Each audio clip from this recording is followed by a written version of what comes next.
Assalamualaikum warahmatullahi wabarakatuh. Pada hari ini kita akan mempelajari tentang tahap pengikhtisaran siklus akuntansi perusahaan jasa. Kita perhatikan berikut ini. Tahap pengikhtisaran akuntansi perusahaan jasa. 1. Meliputi pembuatan neraca saldo, yaitu daftar saldo percobaan. Apa itu daftar saldo atau neraca saldo? Adalah suatu daftar yang berisi saldo-saldo perkiraan buku besar yang terdapat dalam suatu perusahaan. Penyusunan neraca saldo bertujuan untuk 1. Mempersiapkan penyusunan laporan keuangan. Yang kedua, menguji keseimbangan saldo debit dan saldo kredit. Yang ketiga, mengetahui kekeliruan yang mungkin terjadi selama periode pencatatan. Adapun contoh bentuk neraca saldo dapat kita saksikan sebagai berikut. Neraca saldo dimulai dengan nama perusahaan. Kemudian jenis laporannya yaitu neraca saldo. Periodenya, kapan neraca saldo itu dibuat. Dengan kolom sebagai berikut. Nomor akun, nama akun, debit, dan kredit. Nomor akun diisi sesuai dengan nomor akun buku besar perkiraan yang ada. Kemudian nama akunnya di sini ada nama akun buku besar. Debit, kolom debit adalah besar nominal yang ada di kolom debit neraca yang ada di kolom debit buku besar. Kredit adalah besarnya nominal yang ada di kolom kredit buku besar. Untuk lebih jelasnya kita perhatikan contoh buku besar, penyusunan neraca saldo yang diambil dari buku besar. Di sini kita perhatikan adanya buku besar kas dan buku besar perlengkapan. Untuk membuat neraca saldo perkiraan kas, kita lihat buku besar perkiraan kas. Ya, dimulai dari nomor akun kas yaitu 111. 111. Nama akun kas, besarnya debit sebesar 50 juta debit. Ya, ini kita lihat buku besar kas. Di sini ada keterangan tentang saldo awal dan perlengkapan. Ya. Masing-masing dengan jumlah sebagai berikut, dan saldo yang ada di buku besar yaitu saldo akhirnya kita tarik, kita masukkan ke neraca saldo sebelah debit. Kemudian buku besar yang kedua adalah perlengkapan dengan nomor rekening 112, besarnya 13 juta saldo debit. Karena keduanya ini merupakan kelompok aktiva, maka saldonya bertambah di debit. Cara menyusun neraca saldo sebagai berikut. 1. Buat kolom neraca saldo dengan menggunakan peralatan yang berupa pena, penggaris, dan buku yang terdiri dari kolom. 1. Berisi nomor akun. Kolom yang kedua, nama akun. Kolom yang ketiga berisi saldo akun yang didebit. Kolom keempat berisi saldo akun yang dikredit. Yang kedua, lihat kembali buku besar yang telah disusun pada periode yang sama dengan neraca saldo yang akan disusun. Yang ketiga, pindahkan kode akun nama-nama akun dan saldo total masing-masing akun buku besar ke neraca saldo dengan urut mulai dari kode akun yang kecil atau kode akun harta lancar sampai kode akun buku besar, kode akun beban atau biaya. Yang terakhir, jumlahkan saldo debit dan kredit yang ada di kolom neraca saldo. Dari cara menyusun neraca saldo tersebut, maka kita bisa saksikan penyajian perkiraan dalam neraca saldo sebagai berikut. Ya, ini semua perkiraan berikut jumlah nominalnya kita ambil dari saldo yang ada di buku besar masing-masing sesuai kolom debit dan kreditnya. Dengan total jumlah yang sama pada akhir penyusunan neraca saldo, debit dan kredit, besar nominalnya harus sama. Langkah yang kedua dari tahap pengikhtisaran adalah pencatatan penyesuaian atau jurnal penyesuaian. Apa jurnal penyesuaian itu? Jurnal penyesuaian bisa diartikan sebagai jurnal yang dibuat untuk menyesuaikan neraca saldo agar mampu menunjukkan keadaan yang sebenarnya. Tujuan penyusunan jurnal penyesuaian antara lain: 1. Agar setiap perkiraan real, khususnya perkiraan harta dan utang, pada akhir periode menunjukkan jumlah yang sebenarnya. Yang kedua, agar akun saldo perkiraan nominal, yaitu perkiraan pendapatan dan beban, pada akhir periode menunjukkan besarnya pendapatan dan beban yang harus diakui. Untuk memperjelas keterangan dari jurnal penyesuaian, maka kita harus mengetahui apa saja yang perlu disesuaikan. Perkiraan-perkiraan yang perlu dibuat ayat jurnal penyesuaian adalah sebagai berikut. 1. Biaya yang dibayar di muka. Yang kedua, biaya yang masih harus dibayar. Yang ketiga, pendapatan diterima di muka. Yang keempat, pendapatan yang masih harus diterima. Yang kelima, pemakaian perlengkapan. Yang keenam, penyusutan aktiva tetap. Kita akan jelaskan secara rinci contoh jurnal penyesuaian untuk perkiraan biaya yang dibayar di muka. Sebelumnya, kita harus tahu dulu apa yang dimaksud dengan biaya dibayar di muka.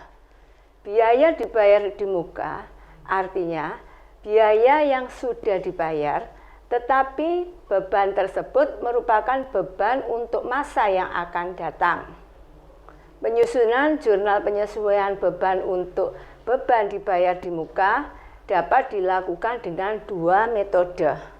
Yang pertama, beban dibayar di muka apabila dicatat sebagai perkiraan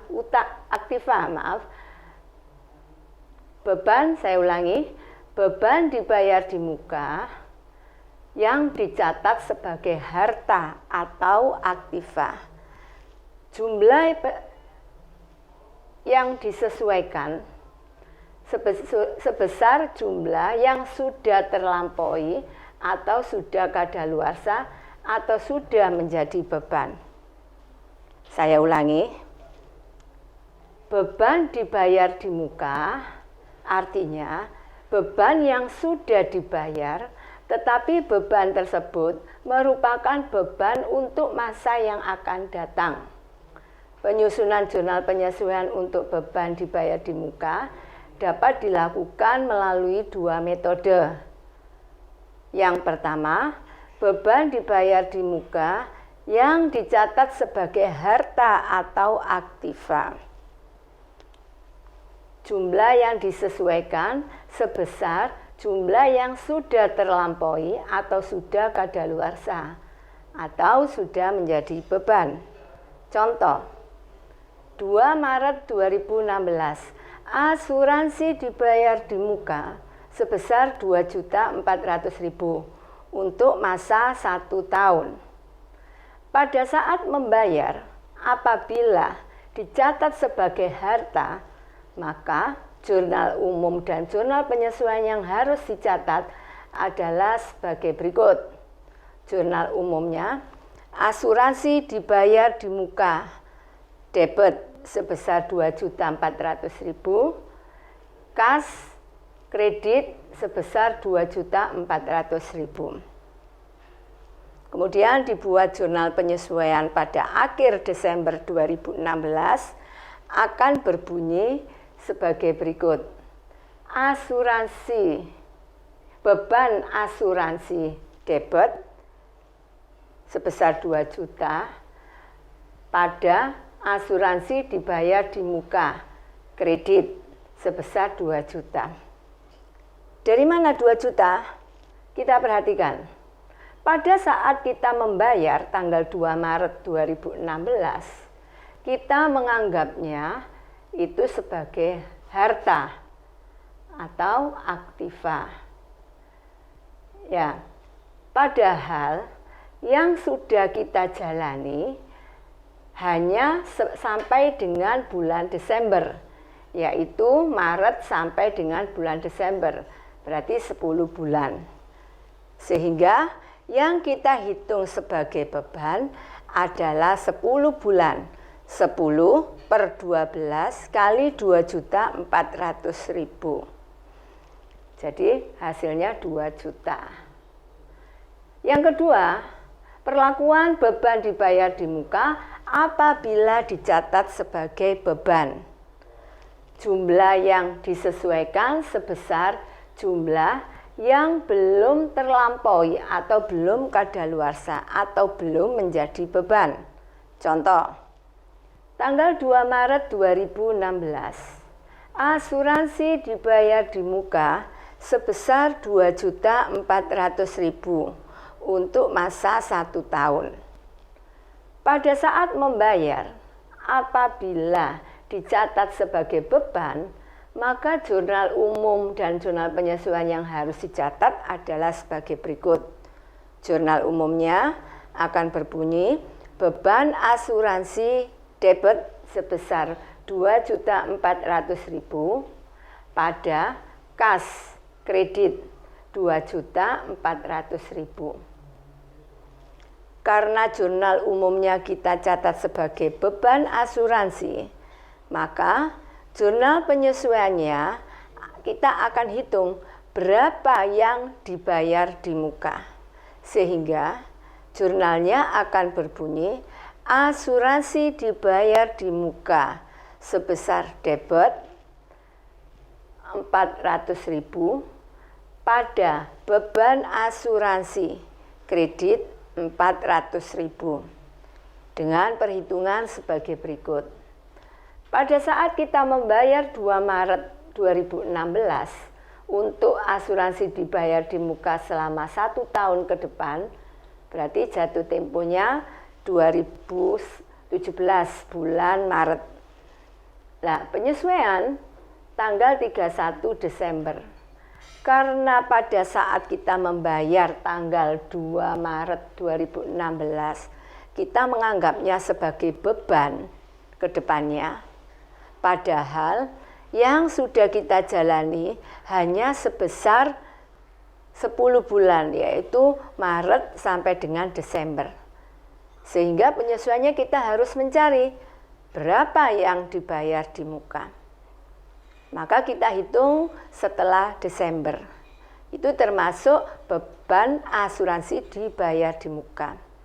Maka jurnal penyesuaiannya adalah asuransi dibayar di muka sebesar debit, sebelah debit sebesar 400.000 pada beban asuransi kredit sebesar 400.000 dengan perhitungan mulai Desember sampai dengan 2 Maret.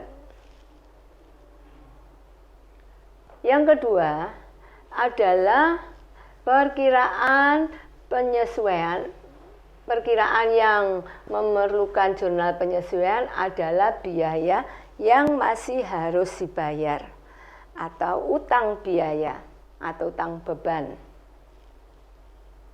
Utang beban artinya beban yang sudah menjadi kewajiban perusahaan tetapi belum dicatat atau belum dibayar. Jumlah yang disesuaikan sebesar jumlah yang sudah menjadi beban yang belum dibayar. Contoh, tanggal 31 Desember 2016, beban listrik yang belum dibayar sebesar 400.000. Maka jurnal penyesuaiannya adalah beban listrik sebelah debit sebesar 400.000 pada listrik yang masih harus dibayar atau utang listrik kredit sebesar 400.000. Contoh berikutnya adalah pendapatan sewa diterima di muka apabila diakui sebagai pendapatan. Jumlah yang disesuaikan adalah jumlah yang belum terlampaui atau belum kadaluarsa. Contoh, tanggal 12 Maret 2016, sewa diterima di muka sebesar 4.800.000 untuk masa 2 tahun. Apabila sewa diterima di muka ini dicatat sebagai pendapatan, maka jurnal umum pada saat transaksi akan berbunyi kas debit 4.800.000 pada pendapatan sewa sebesar 4.800.000 kredit. Penyesuaian pada akhir Desember adalah pendapatan sewa debit sebesar 1.400.000 pada sewa diterima di muka sebesar 1.400.000 kredit dengan perhitungan sebagai berikut. Pada saat kita menerima sewa tanggal 12 Maret 2016, kita menganggapnya uang yang kita terima itu sebagai pendapatan kita semuanya sampai dengan jatuh tempo. Ini yang tidak boleh kita lakukan. Kenapa?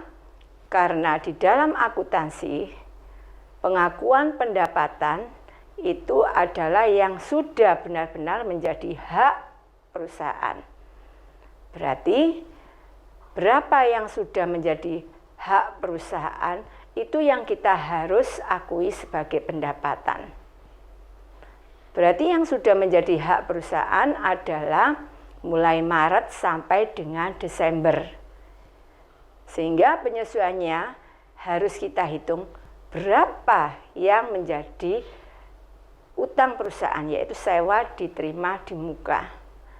Maka 14/48, yaitu karena sisanya 14 bulan yang belum menjadi pendapatan, maka itu yang kita harus buat jurnal penyesuaiannya.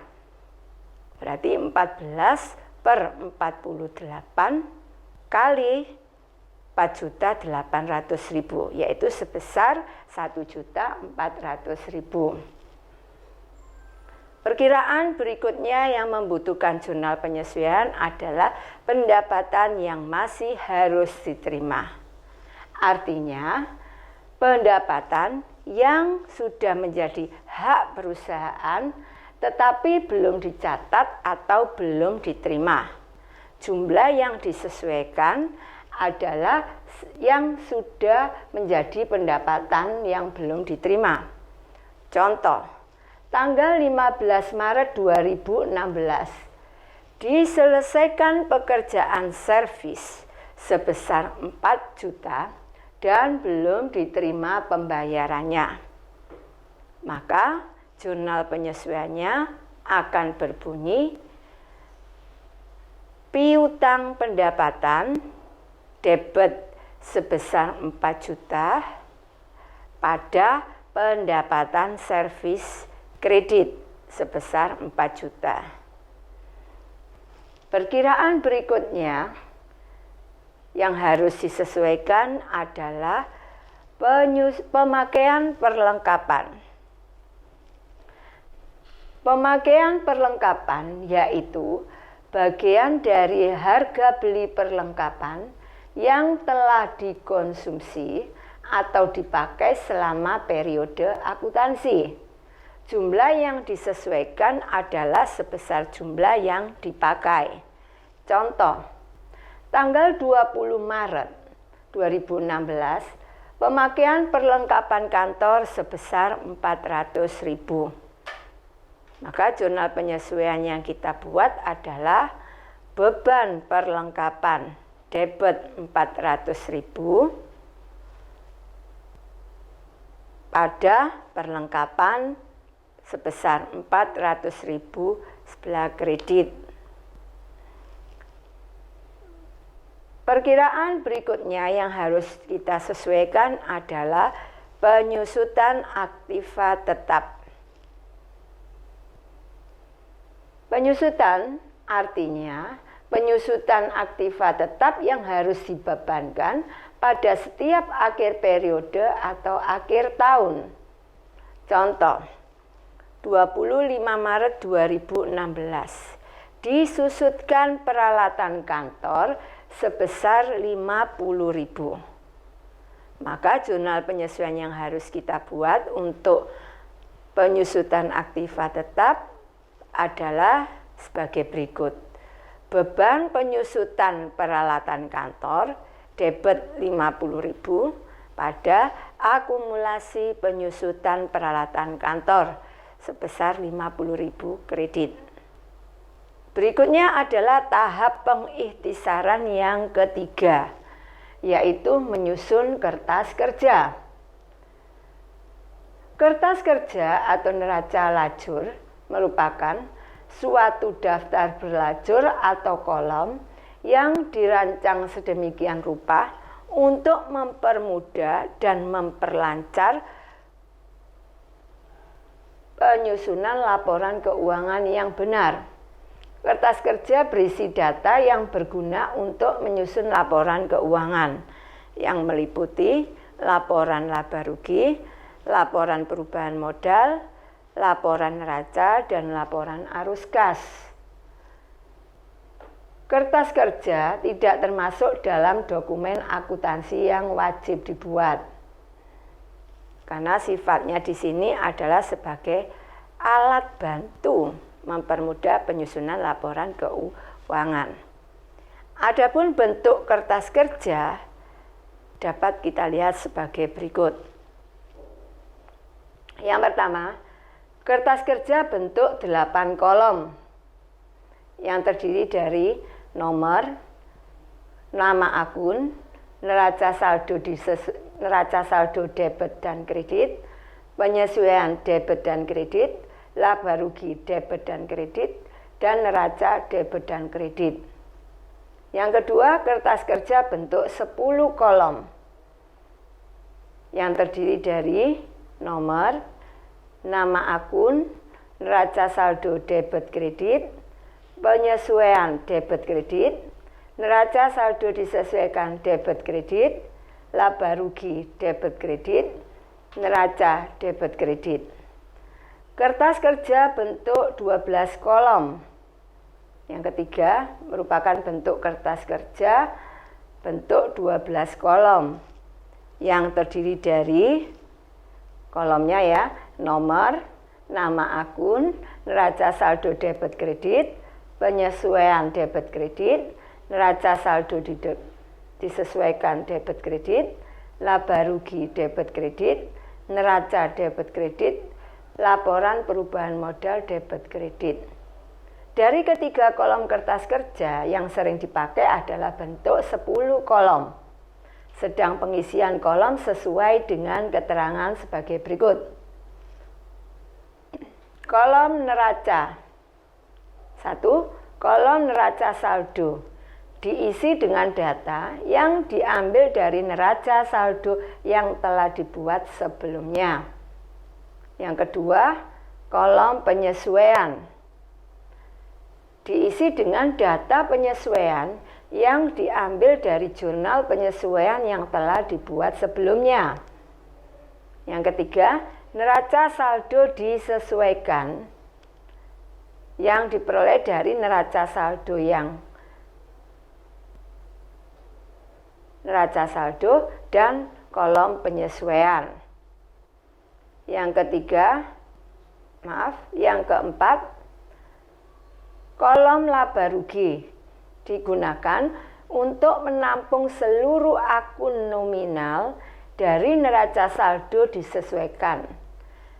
Pada baris terakhir kolom laba rugi dilakukan perhitungan saldo laba atau saldo rugi. Dalam hal ini berlaku ketentuan sebagai berikut. Pertama, jika sisi debit lebih besar daripada sisi kredit, perusahaan akan memperoleh rugi. Yang kedua, jika sisi kredit lebih besar daripada sisi debit, perusahaan memperoleh laba. Saldo dalam laba rugi diletakkan pada sisi debit. Yang kelima, kolom neraca digunakan untuk menampung seluruh akun real dari kolom neraca saldo disesuaikan, sejajar dengan baris saldo laba rugi pada kolom neraca dan diletakkan hal-hal sebagai berikut, yaitu saldo laba pada sisi kredit dan saldo rugi pada sisi debit. Nomor 4. Membuat jurnal penutup. Langkah tahap pengikhtisaran akuntansi perusahaan jasa yang keempat adalah membuat jurnal penutup. Jurnal penutup adalah ayat jurnal untuk mengenolkan saldo perkiraan sementara sehingga perusahaan dapat mengetahui laba atau rugi usaha selama satu periode. Sumber penyusunan ayat jurnal penutup berasal dari kertas kerja kolom laba rugi. Adapun tujuan penyusunan jurnal penutup antara lain: 1. Untuk menutup saldo yang terdapat dalam semua perkiraan sementara, sehingga perkiraan tersebut menjadi nol. Dan dengan jurnal penutup ini akan dapat dipisahkan jumlah saldo rekening sementara untuk periode ini dengan jumlah saldo rekening sementara untuk periode berikutnya. Yang kedua, agar saldo rekening modal menunjukkan jumlah yang sesuai dengan keadaan pada akhir periode, sehingga rekening modal akan sama dengan jumlah modal akhir yang dilaporkan dalam neraca. Berikut adalah bentuk jurnal penutup. Terdiri dari kolom tanggal, keterangan, referensi, debit, dan kredit. Prosedur penyusunan jurnal penutup dilakukan dengan urutan sebagai berikut. 1. Menutup perkiraan pendapatan. Maka jurnalnya akan berbunyi pendapatan debit pada ikhtisar rugi laba kredit. Yang kedua, menutup semua akun beban. Maka jurnal penutupnya akan berbunyi ikhtisar rugi laba debit pada beban kredit. Yang ketiga, menutup akun ikhtisar laba rugi ke akun modal. Yang pertama, jika perusahaan memperoleh laba, yaitu laba diperoleh jika ikhtisar rugi laba kredit lebih besar daripada ikhtisar rugi laba debit, maka jurnal penyesuaiannya sebagai berikut. Ikhtisar laba rugi debit pada modal pemilik kredit. Karena dengan memperoleh laba, maka modal perusahaan akan bertambah sehingga modal pemiliknya akan dikredit.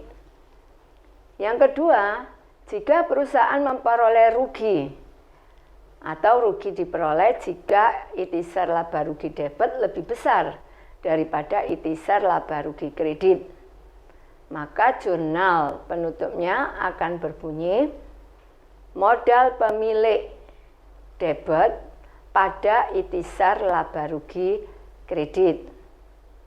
Karena memperoleh rugi, maka akan mengurangi modal pemilik sehingga modal pemiliknya di debit.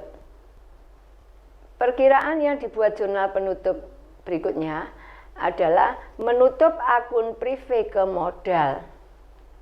Ya, dengan jurnal penutup modal pemilik debit pada prive kredit. Tahap pengitisaran yang kelima adalah menutup buku besar, yaitu menutup buku besar adalah memindahkan sisa akun nominal atau sementara ke akun ekuitas atau laba ditahan untuk perseroan terbatas sehingga akun nominal menjadi tertutup atau bersaldo nol dan akun ekuitas menunjukkan sisa yang sebenarnya.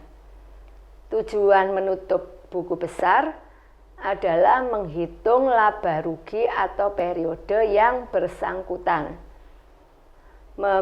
memisahkan transaksi pendapatan dan beban tahun tertentu dengan tahun berikutnya. Tujuan menutup buku besar yang ketiga adalah mendapatkan neraca akhir, yaitu neraca sisa setelah penutupan yang akan merupakan neraca awal tahun berikutnya. Yang keempat, memisahkan perangkat pencatatan atau buku tahun tertentu dengan tahun berikutnya sehingga mudah melakukan pemeriksaan. Langkah-langkah penutupan adalah sebagai berikut. 1. Memindahkan saldo akun pendapatan ke akun laba rugi atau itisar laba rugi dengan mendebet akun pendapatan sebesar saldo dan mengkredit akun laba rugi. Yang kedua, memindahkan saldo akun beban ke akun laba rugi dengan mengkredit akun beban sebesar saldonya dan mendebet akun laba rugi. Yang ketiga, memindahkan saldo akun laba rugi ke akun ekuitas atau laba ditahan untuk perseroan terbatas. Yang keempat, jika saldo menunjukkan laba, akun laba rugi di debit dan akun ekuitas di kredit. Yang kelima, jika saldo menunjukkan rugi, akun laba rugi di kredit dan ekuitas di debit. Yang keenam, memindahkan akun prive ke akun ekuitas dengan mengkredit akun prive dan mendebet akun ekuitas.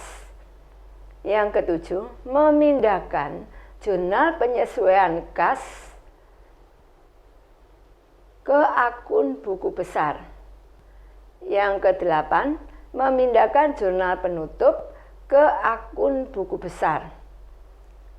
Kesembilan, memberi garis 2 pada akhir baris akun nominal yang berarti akun tersebut telah ditutup dan tidak berlaku lagi untuk tahun berikutnya. Tahap pengitisaran yang terakhir dari akuntansi perusahaan jasa adalah penyusunan neraca saldo setelah penutupan. Neraca saldo setelah penutupan adalah neraca saldo yang disusun setelah akun nominal atau akun sementara ditutup atau dienolkan saldonya dengan cara membuat jurnal penutup. Akun nominal atau pendapatan dan beban tidak dimasukkan ke dalam neraca saldo setelah penutupan. Akun tersebut tidak dicatat karena sebelumnya saldonya telah dienolkan atau ditutup dengan bantuan jurnal penutup yang telah dikerjakan. Jadi neraca saldo setelah penutupan berisi akun real saja, yaitu harta, utang, dan modal. Bila jurnal penutup tersebut diposting ke dalam buku besar, maka dapat diketahui adanya buku besar yang bersaldo dan sebagian lagi saldonya sudah nol atau tidak bersaldo. Setelah diposting ke buku besar, jurnal penutup, maka kembali disusun neraca saldonya yang disebut dengan neraca saldo setelah penutupan. Neraca saldo setelah penutupan dapat kita saksikan seperti berikut ini. Dengan ini nama perusahaan, jenis laporan neraca saldo setelah penutupan per 31 Desember dengan kolom sebagai berikut. Nomor, nama akun, debit dan kredit. Nomor di sini yaitu nomor perkiraan dalam buku besar, akun yaitu nama perkiraan, dan kolom debit dan kredit adalah sebesar nominal yang ada di masing-masing saldo dalam buku besar. Demikianlah tahap pengitisaran siklus akuntansi perusahaan jasa yang sudah kita pelajari hari ini.